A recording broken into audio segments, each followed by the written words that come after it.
খারাপ হয় আমরা ডাক্তারবাবুর কাছে যাই, ছেলেদের মন মানসিকতা খারাপ হয়ে যায় মনস্তত্ত্ববিদের কাছে যাই। আমরা এইভাবে কখনো কখনো আমরা আমাদের ব্যবসায়িক উন্নতি তথা আর্থিক শ্রীবৃদ্ধির জন্য বা অন্যান্য ভূত আমাদের ভবিষ্যৎ সেটাকে জানার জন্য আমরা ছুটে চলে যাই ওই যারা হাত দেখেন অ্যাস্ট্রোলজার তাদের কাছে। কিন্তু পরম প্রেমময় শ্রী শ্রী ঠাকুর এই জগতের সর্বশ্রেষ্ঠ শিক্ষক, the best teacher of universe, তিনি আমাদের সামনে সেই শাশ্বত সত্তাগুলোকে একটি একটি করে আইডেন্টিফাই করে আনফোল্ড করে দিয়েছেন। আমার চেতনা আমার বুদ্ধি সেটাকে গ্রহণ করতে পারে না, গ্রহণ করার ইচ্ছাটুকু জাগিয়ে তুলতে পারে না। আর যারাই বা আমরা দু একজন চেষ্টা করে একটু জাগিয়ে তুলতে চলার পথে প্রতিনিয়ত আমাদের বিভিন্ন রকমের ওই প্রবৃত্তিগুলো তা কিন্তু আমাদের সেখান থেকে বাধা দেয়। আগের দিনে এক দাদা এই লিঙ্কেই আলোচনা প্রসঙ্গে এই বাধাগুলোর কথা বলছিলেন। ঠাকুর কিন্তু সেইগুলো খুব সহজ ভাষায় আমাদের সামনে তুলে ধরলেন, আমরা সেটাকে গ্রহণ করতে পারছি না। এখন প্রশ্ন হলো এই মানুষ নিয়েই যাদের কারবার, আর সেই মানুষ হতেই যখন উৎপত্তি হয় এই সন্তান সন্ততিগুলোর, তার যে একটা গৃহীত যথার্থ প্রকরণ প্রক্রিয়া আছে, সেই যথার্থ প্রকরণ প্রক্রিয়া থেকে আমরা নিজেদেরকে সরিয়ে রেখে আমরা প্রত্যাশা রাখি কেবলমাত্র ভালো হবে। ঠাকুর এক জায়গায় বললেন, আমরা প্রত্যেককে কেবলমাত্র ওই এফেক্টের কথা প্রত্যাশা করি, ভাবি, কজের কথা জানি না। তাহলে মানুষ তৈরির প্রকরণ, যথার্থ বিহিত প্রকরণ যা, সেই প্রকরণটিকে আমরা অস্বীকার করি এবং সেটাকে আমাদের বৃত্তিমাফিক চলনের দ্বারা চালিত করে তারপরে ফল লাভের চেষ্টা করি। এফেক্টের কথা, এফর্টের কথা সবসময় ভাবতে থাকি, আর তার ফল হয়ে যায় কি গন্ডগোল, যা কিন্তু আমরা প্রতিনিয়ত দেখতে পাচ্ছি। সেই প্রকরণটা কি? যথার্থ সুসংহত ওই মানুষ তৈরির কারবারের মূল প্রকরণ, সেটা হচ্ছে বিবাহ।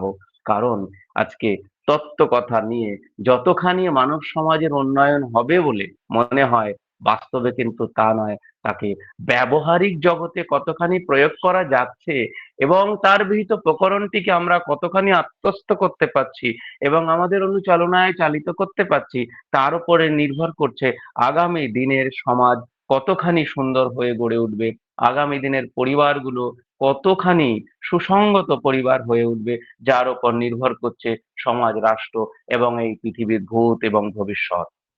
আমরা কিন্তু সেটাকে প্রতিনিয়ত অস্বীকার করে চলেছি। আর অস্বীকার করে চলেছি বলেই কিন্তু আমাদের ওই যত চিন্তা সন্তান সন্ততিগুলোকে নিয়ে। ঠাকুর এই জায়গায় এসে বললেন সুসংহত বিবাহ। আমি গতকালকেও একটা জায়গায় ইষ্ট প্রসঙ্গ করছিলাম এবং ওই বর্ধমান ডিস্ট্রিক্টের যিনি ইনচার্জ আছেন পূজনীয় অবিন দাদা, যাকে দায়িত্ব দিয়েছেন ডিপির সেই সিঞ্চন, তার সঙ্গে বেরিয়েছিলাম।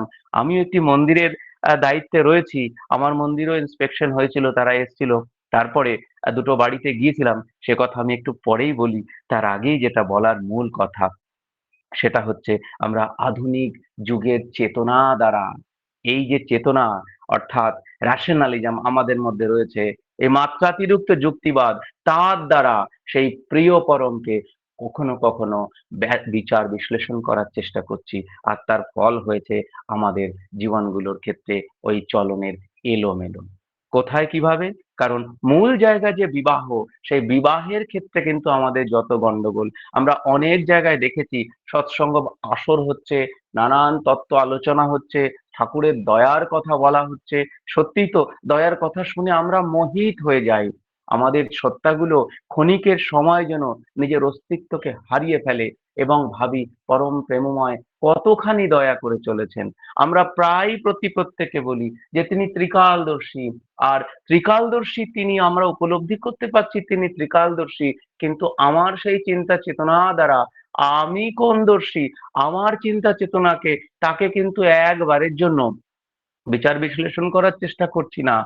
কিন্তু মূল কাজ কিন্তু আমাকে দিয়েই করতে হবে। সেই আমাকে আমি থেকে সরিয়ে রেখে আমি তাকে ভেবে নিচ্ছি তিনি ত্রিকালদর্শী, তার কাছে পৌঁছে যাওয়ার চেষ্টা করছি, কিন্তু আমাকে যেভাবে পৌঁছে যেতে হবে সেই কাজগুলো আমরা করতে পারছি না।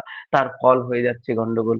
আমরা তাই দেখছি যে বিবাহ নামক প্রক্রিয়াটি যা করলে, ঠাকুর বলেছেন, যার মধ্যে দিয়ে সমাজে ওই সন্তান সন্ততি আসে, ওই মানুষগুলো আসে, ঠাকুর তো তাই উদাত্ত কণ্ঠে বলেছিলেন, একটি মানুষের জন্য আমি সাম্রাজ্য ত্যাগ করতে পারি। সেই মানুষ তৈরির প্রকরণ সুবিবাহ, যাকে কমফর্টেবল ম্যারেজ, সেটাকে কিন্তু আমরা প্রতিনিয়ত অস্বীকার করে চলেছি।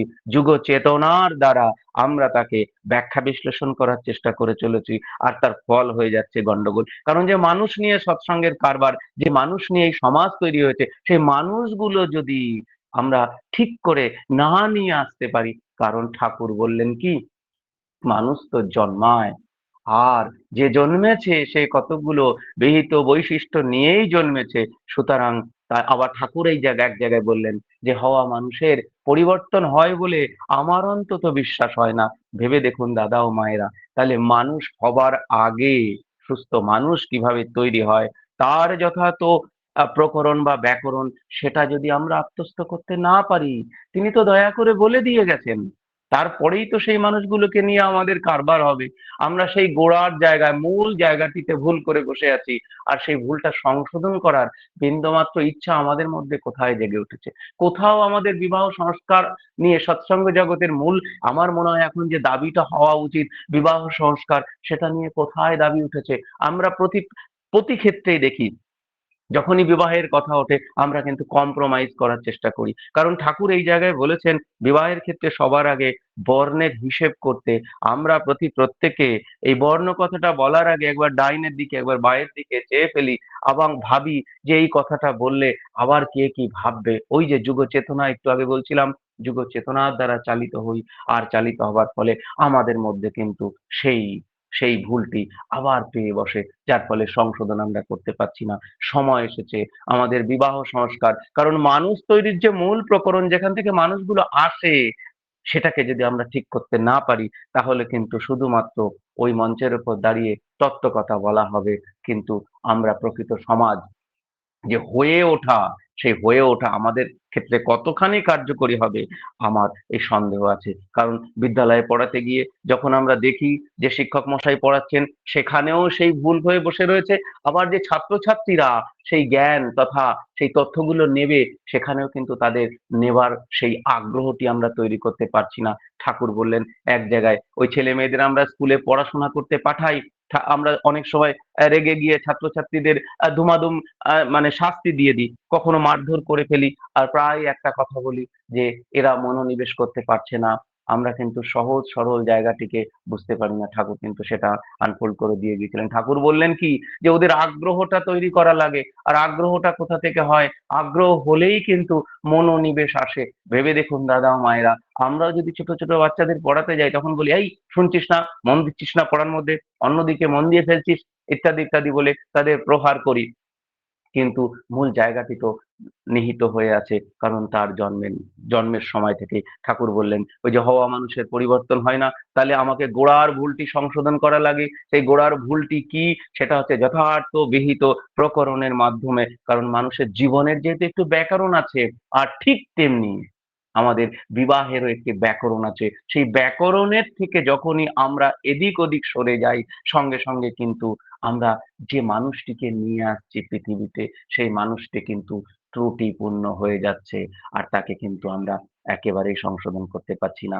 ছোট্ট একটি গল্প, একদা ঠাকুরের আশ্রমে মনোহর বসুদা বলে একজন সুন্দর ওই কার্পেন্টারের কাজ করতেন, তিনি ছিলেন অসাধারণ, তার দক্ষতা ছিল এই কাজের মধ্যে। ঠাকুর একদিন তাকে বলেছিলেন, মনোহর, দয়া করে এই তাড়াতাড়ি করে একটি ওই আরাম কেদারা তৈরি করে দিতে পারিস? এবং ঠাকুরের যেই নির্দেশ পেল, সঙ্গে সঙ্গে মনোহর দা খুশি হয়ে কিন্তু একটি আরাম কেদারা তথা বসার চেয়ার তৈরি করার জন্য নিজেকে আত্মনিয়োগ করলেন, এবং খুব তাড়াতাড়ি সেটি যত্ন করে তৈরি করে ঠাকুরের সামনে নিবেদন করলেন। ঠাকুর সেই আরাম কেদারাটিকে দেখে একটু দূরে তাকে রাখতে বললেন, এবং সেটা রাখার পরে ঠাকুর আপাদমস্তক সেই আরাম কেদারাটি পর্যবেক্ষণ করছেন, এবং নিরীক্ষণ করে, তিনি তো বেস্ট টিচার, তিনি নিরীক্ষণ করার পরে ওই আমাদের সেই দাদাকে বললেন, হ্যাঁ রে, এটি ঠিক করে করেছিস তো? তখন বললেন, আজ্ঞে ঠাকুর, হ্যাঁ। আবার ঠাকুর জিজ্ঞাসা করলেন, ঠিক করে করেছিস তো? সব ঠিকঠাক দেখেছিস তো? তখন সেই দাদা মনোহরদা বললেন, আজ্ঞে ঠাকুর, হ্যাঁ। তখন ঠাকুর বললেন, আমার মনে হয় ওই পেছনের দিকে ডান দিকের পাখান একটু ছোট মনে হয়। এবং যখনই এই কথাটা ঠাকুর বললেন, তখন সেই দাদা গিয়ে চেয়ার সমতল জায়গায় বসানো রয়েছে, চেয়ারটিকে যখন একটু নাড়ালেন তখন দেখলেন হ্যাঁ পেছনের দিকের পাটা সামান্য নড়ছে, অর্থাৎ নিচের দিকে পড়ছে। তখন সেই দাদা বললেন, আগে ঠাকুর ওই ওই ওই একটু কিঞ্চিত খানি ছোট, ও আমি গ্যাটিস দিয়ে ঠিক করে দেবানি। ঠাকুর বেশ তেচারাবে নিবাস। তখন সেই শাশ্বত কথাটি আমাদের সামনে বললেন, মনোহর, গ্যাটিস দিয়া ওই চেয়ার রে নয় ঠিক করে দিবিনি, কিন্তু আমাদের চরিত্রের মধ্যে যে ভুল ত্রুটি গুলো, ওই ফাঁক ফোকর গুলো রয়ে গেছে, কোন গ্যাটিস দিয়ে তারে ঠিক করবিনি। সত্যি তো তাই, জন্ম মুহূর্ত থেকে আমরা ত্রুটিযুক্ত হয়ে জন্মাচ্ছি, আর ত্রুটিহীন হয়ে কি করে জন্মানো যায় তার প্রকরণ তো তিনি আমাদের বলে দিয়ে গেছেন, আমরা কিন্তু সেটা করতে পারছি না। আর তাই সময় এসেছে, আসুন সঠিক কম্পার্টেবল ম্যারেজকে আমরা গ্রহণ করি। মানুষ তৈরির সঠিক প্রকরণটিকে আমরা যদি ব্যাকরণগত ভাবে প্রয়োগ করতে পারি, তাহলে সুন্দর মানুষ নিয়ে আসতে পারবো। তখন কিন্তু আমাদের আর ওই হা হুতোষ করতে হবে না। তাই তো পূজ্যপাদ আচার্যদেব ডাক দিয়েছেন আমাদের তার কাজে নিজেকে নিয়োজিত করার। আর এই নিয়োজিত করতে গিয়েই আমরা কিন্তু নানান রকম ভুল ভ্রান্তি করে চলেছি। আমারও আমারও দায়িত্ব পড়েছিল, ওই যে যারা এখন ডিফল্টার রয়েছেন সেই ডিফল্টার মানুষগুলোর কাছে ছুটে যাওয়ার। একটা অদ্ভুত অভিজ্ঞতার কথা বলি দাদা ও মায়েরা, সেটা খানা জংশন বলে আমাদের এখানে একটি জায়গা আছে। আমার দায়িত্ব পড়েছে একটি ডিফল্টার তার কাছে পৌঁছে যাওয়ার। আমি তার কাছে পৌঁছে গিয়েছিলাম বার্তা পাবার পরেই। আহ তার নাম সুমন সামন্ত। অদ্ভুত এক অভিজ্ঞতা হয়েছিল মা তার কাছে। তার কাছে যাবার পরে আমি যখন তার বাড়িতে ঢুকলাম, সে ভাবছে যে এখন তো ওই সরকারি ঘর পাবার জন্য বহু মানুষ যাচ্ছে বিডিও অফিস থেকে, তারাও হয়তো আমাকে তাই ভেবেছিল। আমি যাওয়ার সঙ্গে সঙ্গে বলছে, আসুন স্যার, আসুন স্যার। আমি বললাম জয় গুরু। জয় গুরু বলার ফলে সে খানিকটা আশাহীন হয়ে গেল, কারণ সে ভেবেছিল হয়তো ঘরের কথা বা কোনো সাহায্যের কথা, যেটা সে প্রত্যাশা করছে। তখনো পর্যন্ত সাসপেন্সটা আমার সামনে রয়েছে, আমি জানি না আমি কোথায় গিয়ে ঢুকলাম।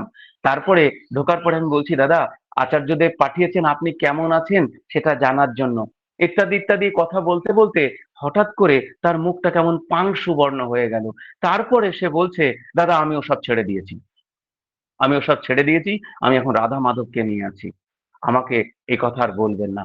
আমি না তখন মানে আশাহীন হয়ে গেলাম যে এইরকম ভাবে সরাসরি একটি দাদা এরকম কথা বলে দিতে পারে।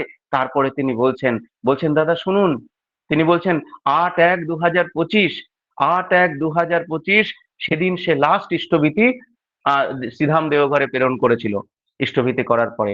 আর 22/1/2025 তার জীবনে ঘটে গিয়েছিল সেই ভয়ঙ্কর ঘটনা, যে ঘটনা পরিপ্রেক্ষিতে সে বলছে আমি সব ছেড়ে দিয়েছি। সেই ঘটনাটি কি? ওই জানুয়ারি মাস, সকালবেলায় সে কর্মক্ষেত্রে যাচ্ছে, আমাদের বাড়ি থেকে বেশি দূরে নয়, 6-7 কিলোমিটার দূরে। একটু সকাল সকাল যাচ্ছে, কুয়াশা ছিল, মোটরসাইকেলে করে যাচ্ছে, মোটরসাইকেলটা ছোট্ট ছোট্ট একটি গর্ততে লেগে সে পড়ে গেছে রাস্তা থেকে রোডের উপরে। আর পড়ে যাওয়ার সঙ্গে সঙ্গে দাদা ও মায়েরা, তার উপর দিয়ে একটি ওই 16 চাকার ডাম্পার তার উপর দিয়ে চলে গেছে, এবং ঠিক তার দুটো পায়ের উপর দিয়ে, হাঁটুর ওপর থেকে পুরো পা দুটোকে একদম পুরো দুভাগ করে দিয়ে সেটা গাড়ি দুটো চলে গেছে। তখন সে সেখানে দাঁড়িয়ে সে বলছে, আমার তখন শরীর থেকে সমস্ত জল শেষ হয়ে গেছে, যে কি বলছে দাদা। এবং ওই অবস্থায় সে বসেছে, বসে তার কলিগদের ডেকেছে, সেই কলিগরা ছুটে এসেছে সেই সকালবেলায়, ছুটে এসে এক দাদা তো ওখানেই সেন্সলেস হয়ে গেছে। যাই হোক, তাকে হসপিটালে নিয়ে যাওয়া হয়েছে, তার চিকিৎসা চলেছে। ভেবে দেখুন, একজন তার 35 বছর বয়স সেই ছেলেটির, সেই ছেলেটির ওপর দিয়ে যখন এইরকম একটি দুর্ঘটনা গেছে, মন, শরীর এবং অর্থের ওপর দিয়ে সে পুরোপুরি ধ্বংস হয়ে গেছে। তারপরে আমি যখন যাবার পরে বলছে, দাদা আজকে 2 মাস হচ্ছে আমি এই কোন রকমে একটু বসতে পারছি, মানে তার পা নেই, ওই অবস্থায় বিছানায় বসতে পারছে। তার আগে সে বিছানায় শুয়েই ছিল। ভেবে দেখুন, 35 বছরের একটি ছেলে, তার উপর দিয়ে কি পরিস্থিতি গেছে। আর ঠাকুরের দয়া কোথায় হয়, কিভাবে হয়? আমি হয়তো ঠাকুরের মানে আমার অসীম, মানে কি বলবো, সৌভাগ্য যে ঠাকুরের প্রতিনিধি হয়ে বা তিনি পাঠিয়েছিলেন বলে আমি তার কাছে গিয়েছিলাম।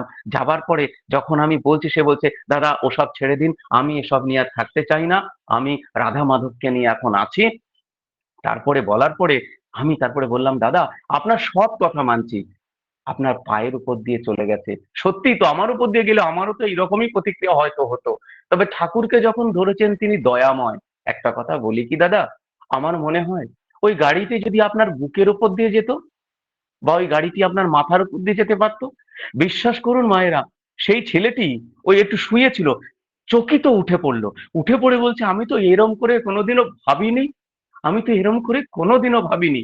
তারপরে বলছেন, ভাবার পরে বলছেন, দাদা আমি কিন্তু আজকে নতুন করে ভাবতে শিখলাম। আমি খুব সহজে বলছি, সময় তো হয়ে এসেছি।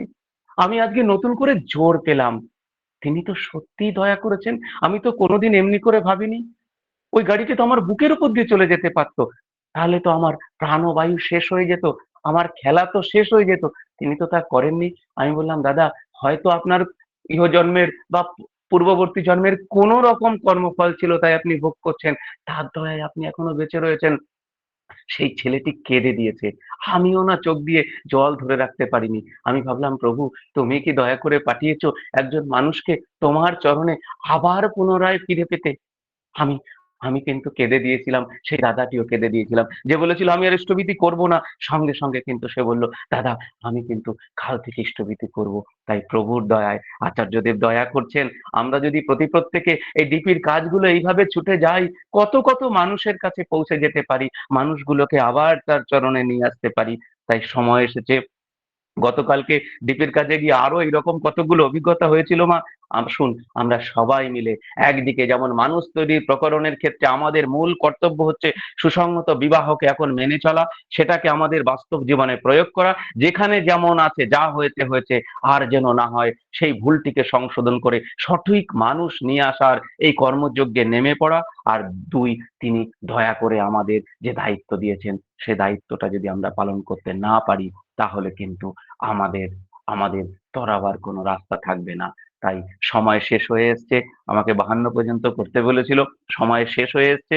জয়গুরু, আমি কি বলে ফেললাম জানি না, একটু অনুভূতির কথা বলার চেষ্টা করলাম। জয়গুরু, বন্দে পুরুষোত্তমম, বন্দে পুরুষোত্তমম, বন্দে পুরুষোত্তমম। সকলেই ভালো থাকবেন। জয় গুরু।